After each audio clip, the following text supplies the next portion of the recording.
Durante a sabatina que questiona conjuntamente o candidato a Procurador-Geral da República, Paulo Gonet, e o indicado de Lula ao Supremo Tribunal Federal, Flávio Dino, o senador Magno Malta lembrou sua frase de que não se separa um homem de suas convicções para apontar que as declarações do ministro de Lula sobre imparcialidade e atuação apolítica não são críveis.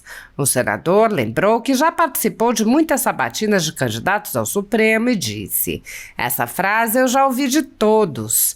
Ele ironizou: "Não sei se o senhor Paulo e o senador Flávio Dino já ouviram e leram o discurso feito aqui sobre liberdade pelo ministro Alexandre de Moraes. Ninguém na vida conseguirá escrever algo sobre liberdade como ele escreveu e falou aqui." Magno Malta afirmou: "Eu sei o que o senhor pensa hoje, antes de ser ministro, e um homem não é separado de suas convicções. Se um dia eu fosse para uma casa dessa, eu iria com as minhas convicções. E o senhor é muito claro, o senhor não esconde o que pensa, o senhor é um comunista assumido, um marxista assumido, e falou o que faz o que Lenin falou, o que Lenin falou, o que fez Lenin. O senhor é um comunista assumido que não tem nada a ver com os valores daquilo que eu acredito e prego." O senador relembrou exemplos da atuação do ministro na política e disse: "O senhor disse que fora da toga, aí você pode vestir a camisa que você quiser, da cor que você quiser, mas a toga é preta, porque é igual para todo mundo. A minha pergunta é: o senhor será um militante de esquerda dentro do Supremo, como o senhor sempre foi nas suas convicções? O senhor tratará os processos porque, enquanto na sua analogia de jogador de futebol, o senhor é inimigo político de Jair Bolsonaro. Em herdando os processos que estão com Rosa Weber, como o senhor tratará? Como o senhor cuidará?" Ele lembrou que vários outros ministros juraram ali que defenderiam a Constituição e não o fizeram. Dirigindo-se a Paulo Gonet, candidato a Procurador-Geral da República, Magno Malta disse: "O senhor tem a oportunidade de mudar a história e colocar de pé o Ministério Público, porque ele tem sido desrespeitado por decisões monocráticas, como disse o senador Flávio Dino, e eles estão todos assanhados com o Pacheco por causa disso, ao ponto de falarem, verbalizarem coisas que realmente não têm a menor necessidade, visto que Pacheco é o presidente de um poder. São 3 poderes harmônicos entre si. Na verdade, a decisão monocrática mata, tira a vida de pessoas. Uma decisão monocrática colocou o Clazão nessa situação." O senador se referia a Clériston Pereira da Cunha, preso político do ministro Alexandre de Moraes, que morreu no cárcere, embora houvesse determinação da PGR por sua libertação. Após as considerações de Dino sobre o ativismo judicial, Magno Malta disse: "Bem, é claro que eu não estou falando, e o senhor deve ter me entendido, da Suprema Corte. Eu respeito a Suprema Corte. Eu estou falando de militância de ministros que são passageiros. São longevos, mas é passageiro. Mas ela permanece. Não estou falando do Supremo Tribunal, de sua vida, de ministros que por lá passaram, que se aposentaram. Não. Já teve momento ali de muita solidez e segurança da população brasileira. Eu estou falando desse momento. A minha pergunta é sobre esse momento, sobre essa composição que lá está. O senhor é senador. O ministro Gilmar Mendes nos chamou de pigmeus. O que o senhor pensa sobre isso? O ministro Gilmar Mendes disse que sem o Supremo não teria Lula. Alguns desses atores políticos que aí estão se referindo àqueles que têm mandato não teriam mandato se não existisse o Supremo, disse o ministro Gilmar Mendes. Então, não estou falando da instituição, que eu respeito, nem daqueles que por lá passaram. É uma instituição longeva de grandes serviços prestados ao Brasil. Eu estou falando exatamente desse momento em que nós temos um ativismo judicial tão alto, tão ferino, que é uma ditadura judicial."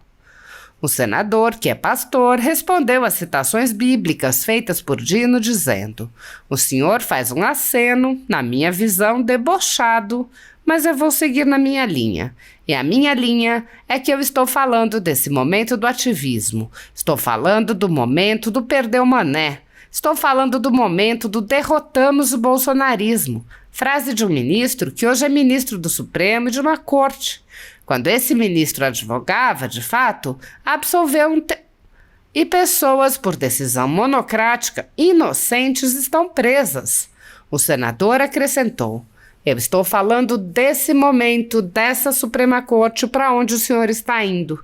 Então a minha pergunta foi muito clara. Ao chegar lá, de fato, ao colocar a toga, que é preta, não tem cor, o senhor deixa sua camisa vermelha? Põe a toga preta? Ao responder, o ministro Flávio Dino afirmou que, em sua opinião, não há ditadura judicial no Brasil, o que seria demonstrado pela própria permissão de Malta fazer essas declarações no Senado, ao que o senador lembrou que está sendo processado por suas declarações enquanto senador. Magno Malta explicou ao candidato que não estava se referindo a todo o judiciário, mas apenas aos ministros ativistas.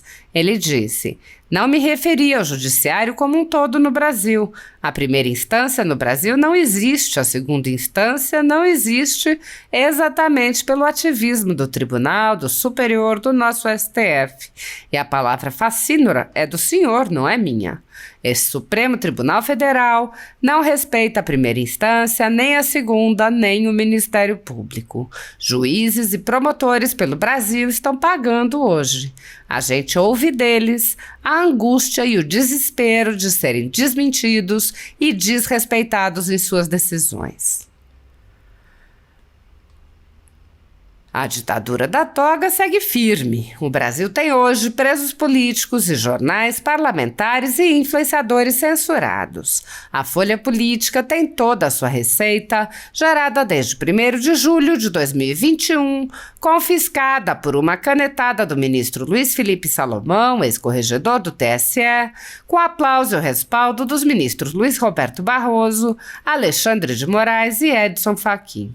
Todos os rendimentos de mais de 29 meses de trabalho do jornal estão sendo retidos sem justificativa jurídica.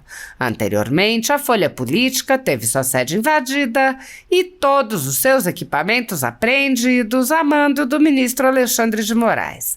Mesmo assim, a equipe continuou trabalhando como sempre, de domingo a domingo, dia ou noite, para trazer informação sobre os 3 poderes e romper a espiral do silêncio imposta pela velha imprensa, levando informação de qualidade para todos os cidadãos e defendendo os valores, as pessoas e os fatos excluídos pelo mainstream, como o conservadorismo e as propostas de cidadãos e políticos de direita.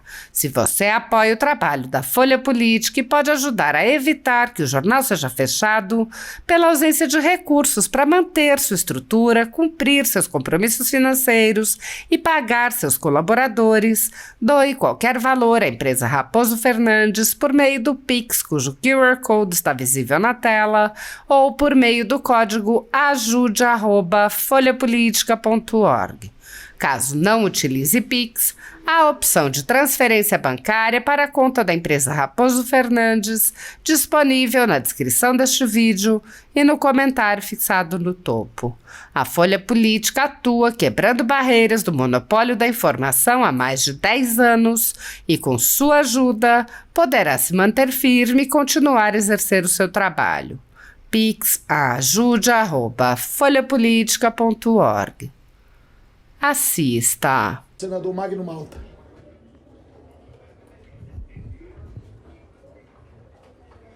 Só um minuto. Não terminou aqui. Pois não. Senador Magno Malta, com a palavra, Vossa Excelência.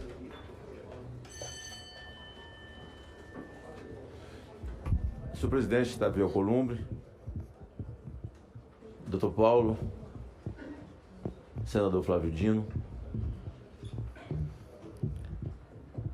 eu espero,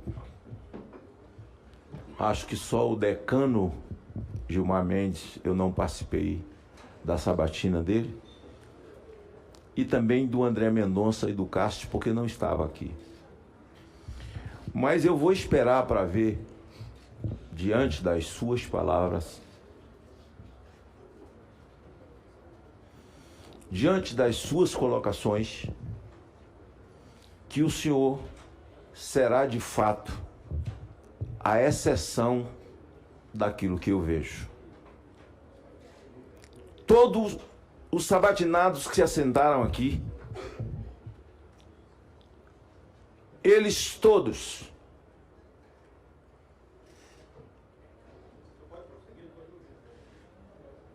eu só queria que Jacques não me perturbasse.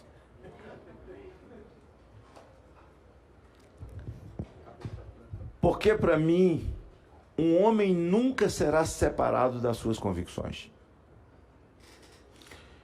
Na sua palavra, o senhor falou sobre a separação dos três poderes, que acredita na Constituição e na separação dos três poderes. Nós acreditamos, embora o Brasil não viva esse momento vigente de três poderes, mas quando o senhor disse que o senhor está sendo sabatinado, e o que foi dito na seara política, no embate político, o que o senhor disse aqui é conduta ilibada e ter o conhecimento jurídico para ir para aquela casa. Quando o homem é indicado para o Supremo, tudo muda. Essa frase eu já ouvi de todos. Não sei se o senhor Paulo e o senador Flávio Dino já ouviram e leram o discurso feito aqui sobre liberdade pelo ministro Alexandre de Moraes. Ninguém na vida conseguirá escrever algo sobre liberdade como ele escreveu e falou aqui. O que o senhor Fachin disse aqui, e todos eles, ao ouvir a palavra ativismo judicial, porque nesse momento uma sabatina é um TCC. É alguém que está sendo ouvido por uma banca para poder ser aprovado ou não. Por isso eu penso que determinadas questões eu até entendo, mas no grosso modo não. Porque se eu não souber o que o senhor pensa ao chegar lá, porque eu sei o que o senhor pensa hoje, antes de ser ministro. E um homem não é separado das suas convicções. Porque se um dia eu fosse para uma casa dessa, eu iria com minhas convicções. E o senhor é muito claro. O senhor não se esconde do que pensa. O senhor é um comunista assumido. Marxista assumido. Ele falou que faz o que Lênin falou. O que Lênin falou, o que fez Lênin. O senhor é um comunista assumido, que não tem nada a ver com os valores daquilo que eu acredito e prego. É um direito seu. E a regra da boa convivência é respeitar, é seu direito e é o meu direito. Agora veja, o ministro Fachin, aqui o advogado estava um militante de esquerda, e eu disse, o senhor militante de esquerda, e estava com tudo aqui da militância dele, como tem aqui as suas frases, aquilo que o senhor falou, aquilo que o senhor sempre disse, que o senhor afirmou como ministro da Justiça, as suas falas, muitos arroubos. Mas o senhor está indo para o Supremo Tribunal Federal, se aprovado for. O senhor disse que as decisões monocráticas é um desvio. E eu quero dizer ao senhor que foi uma decisão monocrática do ministro Alexandre de Moraes, que manteve o Clésio, depois que o Ministério Público, na investigação, constatou e pediu a soltura dele por não encontrar nenhum tipo de crime. Bem, eu estava na CPMI, O senhor disse que todas as imagens foram, o ministro Alexandre Moraes disse que tinha as imagens, mas que recebemos de lá não foram todas as imagens, mas que elas estão à disposição. Elas estão à disposição. Pois bem, com imagens à disposição, tanto o Supremo Tribunal Federal quanto o seu ministério deve saber quem vandalizou e quem não vandalizou, que estava na esplanada dos ministérios. Já que as imagens estão lá e elas devem ter sido vistas por um grupo de pessoas especializadas dentro do Ministério e também dentro do Supremo Tribunal Federal. O Fachin me disse, doutor Paulo e senador Flávio Dino, com estas palavras, senador Magno Malta, quando eu falei das minhas pautas de vida, as minhas pautas de costume, o meu enfrentamento ao aborto, o meu enfrentamento às drogas,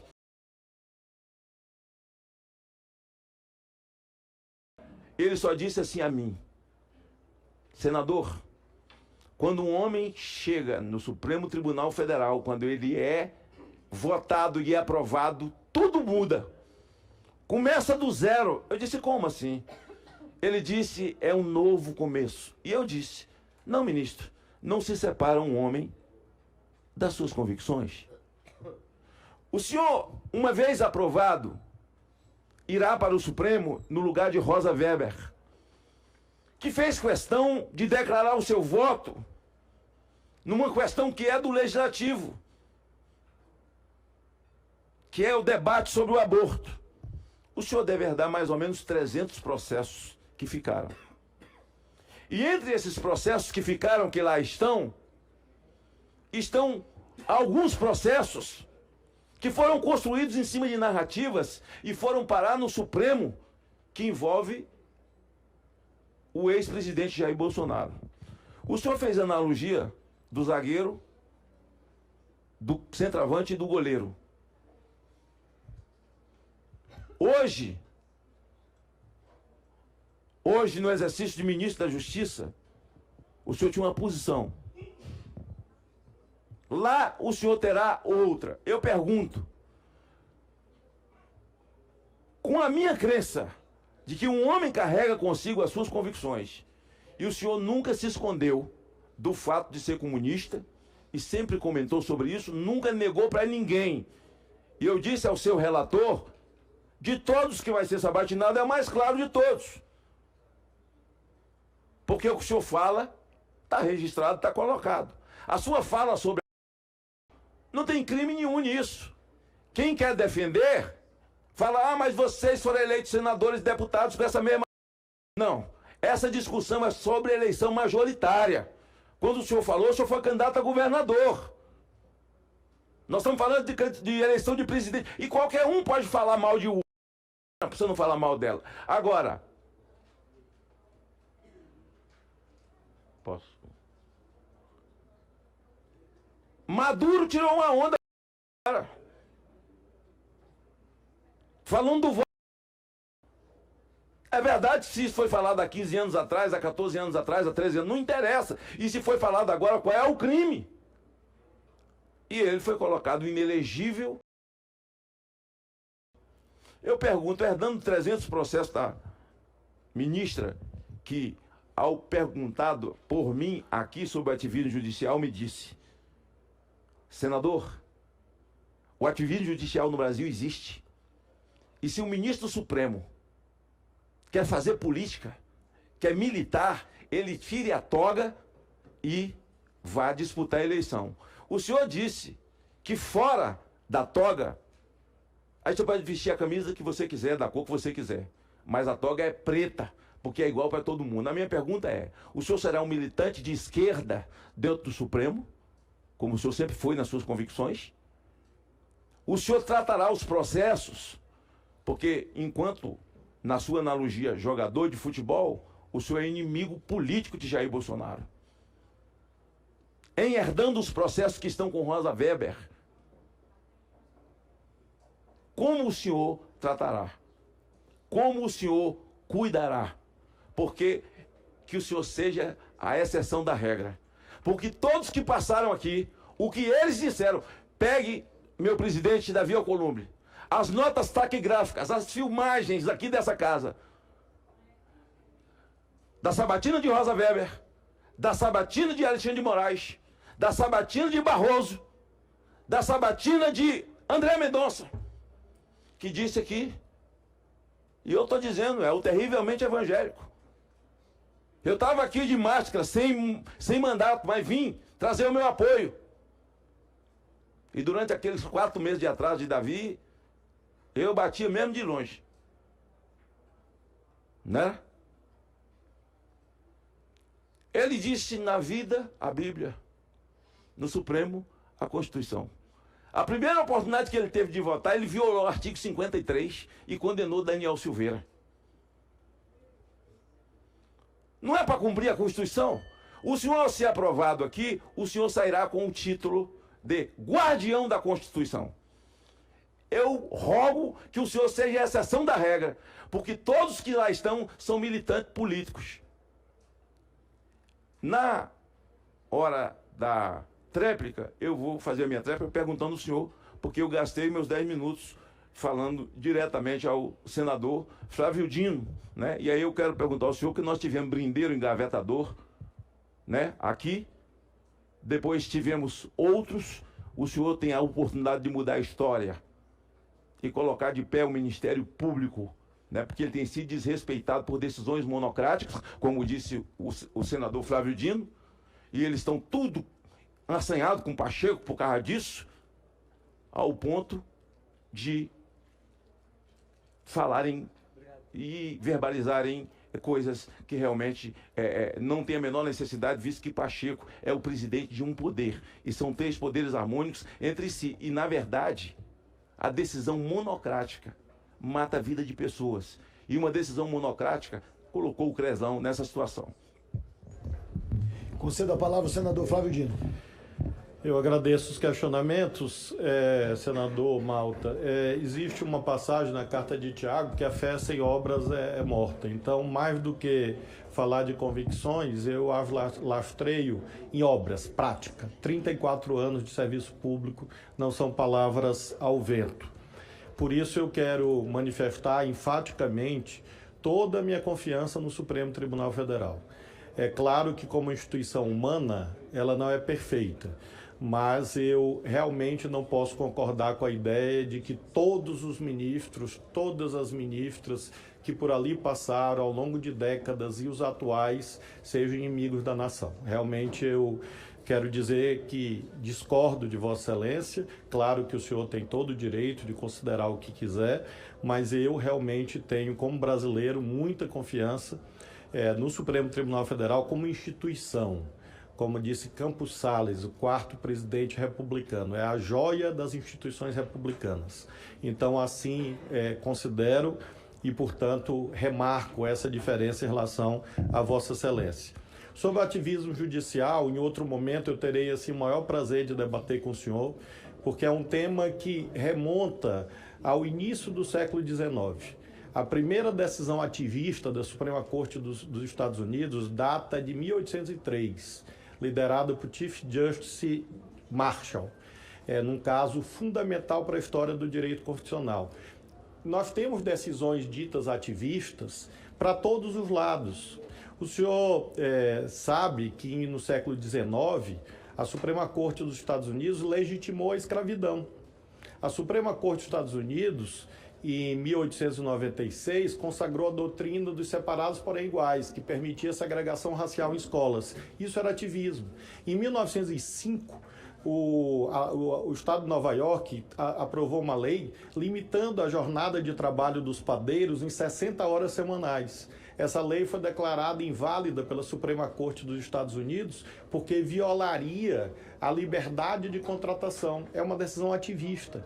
Então não há decisões ativistas num só sentido. É um fenômeno realmente bastante antigo e que merece sim análise, até porque isso diz respeito ao elemento fundamental da lógica aristotélica que nós seguimos até hoje do governo moderado, que veio obviamente desembocar no pensamento liberal de Montesquieu, Locke e outros que conformaram a teoria da tripartição funcional do Estado. Então, eu terei assim o imenso prazer, porque discuto isso com meus alunos, a há 29 anos e considero que é um tema de alta importância. Em relação a convicções, na verdade, um juiz ele não pode sobrepor as suas convicções individuais em relação aos valores plasmados nas leis. Isso é um ditame básico que emana do nosso sistema jurídico. É claro que não é o juiz boca inanimada da lei de que falava Montesquieu, paradigma oitocentista pós-Revolução Francesa. Não. Mas é claro que um juiz tem que controlar a sua subjetividade porque ele não pode ser um ditador.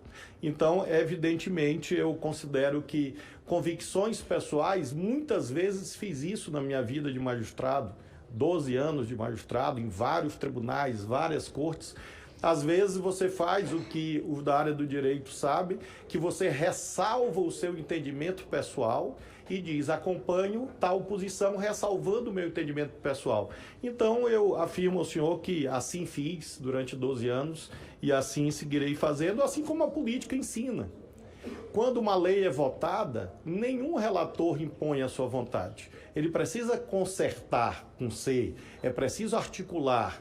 E por isso mesmo, às vezes, você cede em relação às suas convicções pessoais para aprovar a lei. Então, eu acho que esse é o sistema institucional certo. Sobre convicções, eu creio que o senhor continua lendo a Bíblia. Eu tenho 3 passagens muito importantes que eu vou apenas mencionar e pedir que o senhor leia. Êxodo 16, sobre o maná que cai do céu. Mateus 25, sobre os pequeninos. E Atos dos Apóstolos 4. Essas são passagens assim que iluminam com toda a certeza aquilo que eu sou, aquilo que eu sempre fui, aquilo que eu serei. Para precisar a minha posição sobre decisões monocráticas, para não haver equívoco. É claro que as decisões monocráticas fazem parte, sempre fizeram e sempre farão do sistema judicial brasileiro. Claro, porque você tem um sem número de leis votadas no Congresso que autorizam decisões monocráticas. Eu me referi ao controle de constitucionalidade das leis, sendo mais preciso, a ADI, a DPF e a ADC. Processos de índole objetiva que fazem o controle de constitucionalidade das leis e aí sim, repito o que eu disse, que decisões monocráticas nessa matéria são excepcionalíssimas, nessa matéria específica. Finalmente, sobre a questão da individualização da pena. Sim, claro, é impossível, à luz do artigo 59 do Código Penal, julgar sem que você examine os atributos que estão lá postos. E assim fiz na minha vida toda e assim farei se merecer a honra de aprovação desse Senado. Em relação ao tema do aborto, minha posição é pública, bastante antiga e reiterada em sucessivas entrevistas.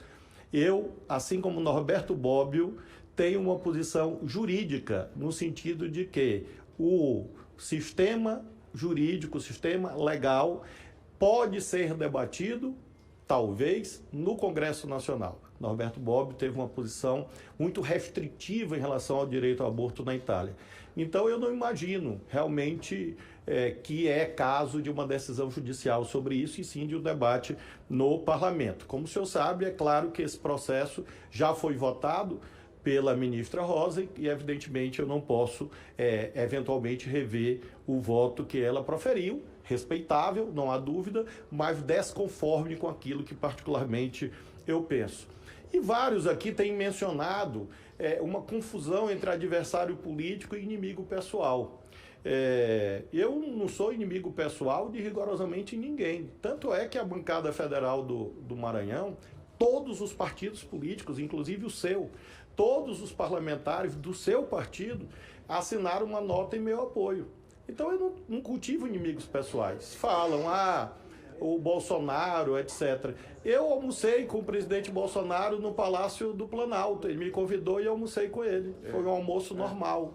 Então, eu tive várias reuniões com Sua Excelência. Era o presidente da República e eu governava um Estado.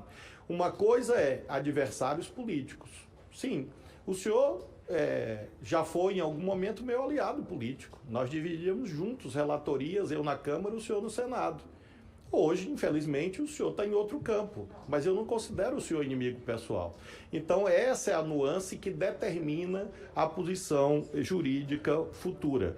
E eu faço questão de sublinhar esses itens para deixar evidenciado que se amanhã qualquer adversário político que eventualmente eu tenha tido em algum momento chegar lá por alguma razão, que eu espero que não chegue, evidentemente terá o tratamento que a lei prevê, afirma o senhor. Com a palavra, o senador Magno para a réplica. Bom, senador Flávio Dino.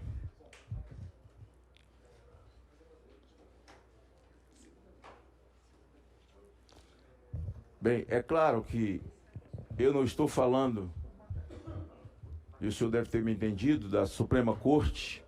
Eu respeito a Suprema Corte. Eu estou falando de militância de ministros que são passageiros, são longevos, mas é passageiro, mas ela permanece. Não estou falando do Supremo Tribunal, da sua vida, de ministros que por lá passaram, que se aposentaram, não. Já teve um momento ali de muita solidez e segurança da população brasileira. Eu estou falando desse momento. A minha pergunta é sobre esse momento, sobre essa composição que lá está. O senhor é senador. O senador Gilmar Mendes nos chamou de pigmeus. O que o senhor pensa sobre isso? É esse ministro Flávio Dino. Ele chamou o Senado de pigmeus. O que o senhor pensa sobre isso? O ministro Gilmar Mendes disse que sem o Supremo não teria Lula. E aí eu sou punido porque falei... Alguns desses atores políticos que aí estão se referindo àqueles que têm mandato, eles não teriam mandato se não existisse o Supremo, diz o ministro Gilmar Mendes. Então não estou falando da instituição que eu respeito, e nem daqueles que por lá passaram, né? É uma instituição longeva, de grande serviço prestado ao Brasil. Eu estou falando exatamente nesse momento, onde nós temos um ativismo judicial tão alto, tão ferino, que é uma ditadura judicial. Quando o Pacheco, como presidente dessa casa, abriu a boca e disse que está havendo interferência de um poder nesse poder, houve uma reação coletiva sobre ele. Eu estou falando porque, na sua fala, o senhor começa falando sobre os três poderes e o respeito mútuo entre si. Eu estou tratando dessa composição que aí está. Sai daí, Rogério, da minha frente. Valeu. Mais um minuto, repõe. 5 minutos, Rogério, foi aí. E que dizer ao senhor que eu conheço os textos da Bíblia, já li e continuo lendo. Hoje, antes de vir para cá, fiz isso, né? Eu achei que o senhor realmente era aquilo que o Rogério Marinho tinha acabado de falar, como o senhor veio. Mas o deboche ele é uma coisa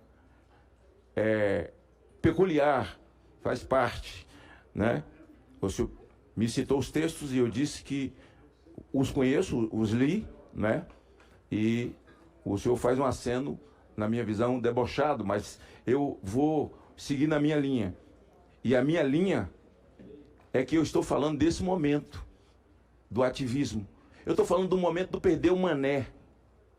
Eu estou falando do momento de que derrotamos o bolsonarismo. Frase de um ministro que hoje é ministro do Supremo. E de uma corte que, quando esse ministro advogava, de fato, absorveu e pessoas que, por decisão monocrática, inocentes, estão presas. Eu estou falando desse momento. Está preso na Itália. De um ministro que vai dar um voto sobre a... Lá atrás, quando ele votou, ele disse que o cidadão brasileiro tem direito de tomar um porre e dormir de porre. Mas ele também pode fumar um... Olha, apologia ao crime. Eu estou falando desse momento, dessa Suprema Corte, para onde o senhor está indo. Então a minha pergunta foi muito clara. Ao chegar lá, o senhor, de fato, ao colocar a toga que é preta, não tem cor, o senhor deixa a sua camisa vermelha, põe a toga preta e, na verdade, o senhor disse e afirmou em entrevista que será um juiz que vai agir com imparcialidade? Essa é a minha pergunta, conjunta com o que Vossa Excelência disse no começo, do respeito, da harmonia entre os três poderes, o que Vossa Excelência falou sobre decisões coletivas, decisões colegiadas e a decisão monocrática. A minha pergunta foi exatamente nesse sentido. Respeito à Corte, como Vossa Excelência, aqueles que por lá passaram, não estão aqui dentro da minha fala. A minha fala é exatamente nesse momento em que Vossa Excelência está indo para lá e que o Brasil realmente vive uma ditadura judicial e nós estamos vivendo, nesse momento, um governo que é da esquerda. A minha palavra foi nesse sentido. Queria agradecer ao senador Magno Malta pela tolerância do tempo. Não, eu tenho, porque eu queria deixar esse minuto para ele. Que ele tem a tréplica, o Dino tem a tréplica. Não, falta um minuto. Aí, com a palavra, Vossa Excelência. Agora 1,5. Que você... Eu não entendi também o voto do senhor quando deixou o Jair Bolsonaro inelegível. O Lewandowski foi citado aqui, que para mim, quem rasgou a Constituição dentro do Senado, senador Dino, e Vossa Excelência é senador, ele rasgou aqui e deu a Dilma o que ela não tinha, está na Constituição. Uma vez impeachmentado, perdeu direitos políticos. E ela foi dada por ele, aqui dentro do plenário do Senado. Então, para mim, tinha até um texto aqui para colocar onde ele faz um voto contrário, mas não vou ler esse texto, porque esse ministro cuspiu na Constituição dentro do plenário do Senado. Mas alguém ser condenado e perder os direitos políticos, seu Paulo, aí a pergunta é minha, porque reuniu com o embaixador? Qual o problema de um presidente da República se reunir com o embaixador? E porque falou mal da... Eu continuo falando mal da outra. Eu continuo ficando com a palavra de Maduro. Veja, concordar com Maduro, nunca pensei na minha vida. Que deu uma debochada sobre o Brasil. Eu queria que o senhor falasse sobre isso e, nesse minuto, encerrei, enquanto agora o senador Flávio Dino. Com a palavra o senador Flávio para a tréplica. Apenas 30 segundos, senador Malta, exatamente para novamente sublinhar uma diferença de entendimento. Não existe ditadura judicial no Brasil, tanto é que o senhor está aqui como senador falando o que está falando. Então eu realmente, em defesa do Poder Judiciário brasileiro, e há vários ministros ilustres aqui... Mas estou respondendo processo por isso, e vou responder de novo, porque eu falei hoje aqui. Há vários ministros, juízes, desembargadores aqui presentes e nos assistindo, e como, com muita alegria, ex-integrante da magistratura brasileira, e quem sabe tendo a honra de a ela voltar, é não só meu direito, como meu dever de sublinhar a minha profunda discordância em relação a essa frase, que a meu ver é profundamente injusta contra a magistratura brasileira, contra o judiciário do nosso país. Então eu quero fazer com dever de ofício esse desagravo ao Poder Judiciário brasileiro, que se estende aos ilustres ministros do Supremo Tribunal Federal. Todos têm uma biografia, claro que o senhor não precisa concordar com o que eles dizem, etc. Não me cabe julgar isso, mas todos os nomes aqui mencionados, Barroso, Gilmar, Alexandre, Lewandowski, Fachin, Rosa Weber, são pessoas respeitáveis. Então, claro que não estão imunes a críticas, mas não ser imunes a críticas não significa que eles possam ser retratados como facínoras, porque não o são. Então é meu dever dizer isso, porque nós temos, já que houve aqui tantas referências à pacificação nacional, que é uma causa que eu também impunho, é preciso que haja reciprocidade em relação a tudo isso. Porque nós não vamos conseguir criar um ambiente institucional saudável em que as várias posições sejam externadas, se for com base em agressões pessoais, em xingamentos, em tratamentos discriminatórios. Eu realmente não concordo com isso, nunca fiz. Tanto que no meu estado tinha um grupo liderado pelo ex-presidente José Sarney como adversário político e, passados os anos, ele, assim como a deputada Rosiana, assim como todos os lados da política maranhense, está aqui o senador Everton, está ali a senadora Elisiane, o governador Brandão, o vice-governador Felipe Camarão, todos os lados da política do Maranhão, inclusive o seu partido, acompanham e apoiam a minha indicação ao Supremo. Essa é uma prova cabal de que eu nunca agi dessa forma, nunca, e acho que isso é necessário, porque uma coisa é o Senado exercer suas prerrogativas à luz do artigo 52 da Constituição, e eu defendo isso. Outra coisa é um debate político que acaba conduzindo à deterioração do ambiente institucional no nosso país, e por isso eu quero, mais uma vez e sempre, homenagear o Poder Judiciário do Brasil. Não, senador, só um minutinho. A palavra facínora foi usada pelo senhor, não por mim. Não coloque palavra na minha boca. Aliás, eu quero não me referir ao judiciário como um todo no Brasil. A primeira instância no Brasil não existe. A segunda instância não existe, exatamente pelo ativismo do Tribunal do Superior, do nosso STF. E a palavra facínora é do senhor, não é minha. Esse tribunal, Supremo Tribunal Federal, que não respeita a primeira instância, nem a segunda, nem o Ministério Público, juízes e promotores pelo Brasil, estão pagando hoje. A gente ouve deles a angústia e o desespero de serem desmentidos e respeitados nas suas decisões. Doutor Paulo.